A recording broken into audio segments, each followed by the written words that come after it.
সপ্তাহে ১-২ দিন ছোটো মাছ খাওয়া উচিত, কারণ ছোটো মাছে প্রচুর পরিমাণে ক্যালসিয়াম আছে, যেটা চুলের জন্য এবং হাড়ের জন্য দরকার। তো মাঝে মধ্যে আমিও ছোটো মাছ রান্না করি। আজকেও ছোটো মাছ রান্না করছি একদম মরিচ বাটা দিয়ে, কাঁচা মরিচ বাটা দিয়ে। ছোটো মাছ খেতে খুবই মজা হয়। পেঁয়াজ কুচি, রসুন কুচি দিয়ে দিয়েছি, সামান্য আমি রসুন বাটাও দিয়ে দিয়েছি, আর এখানে আমি কাঁচামরিচ বাটা দিয়ে দিলাম।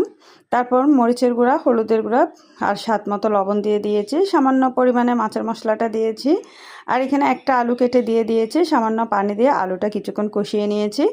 আলুটা কষানো হয়ে গেলে উপরের দিক থেকে ছোটো মাছগুলো দিয়ে দিলাম। মাছগুলো দিয়ে কিছুক্ষণ নাড়াচাড়া করে একটার মতো টমেটো কেটে দিয়ে সামান্য মিডিয়াম আছে কিছুক্ষণ রান্না করে নিয়েছি। সামান্য পরিমাণে পানি দিয়ে এইবার আমি এটা রান্না করলাম। দেখেন এটা প্রায় হয়ে গিয়েছে। এখন আরেকটু সামান্য ঝোল দিয়ে দিয়েছি, দিয়ে ঢাকনা দিয়ে আরও কিছুক্ষণ রান্না করে নিলেই হবে। বাস, আমার ছোটো মাছ রান্নাটা প্রায় কমপ্লিট হয়ে যাচ্ছে। এখন আমি কিছুক্ষণ পর ধনিয়া পাতা কুচি দিয়ে গরম গরম ভাতের সাথে পরিবেশন করব। এটা খেতে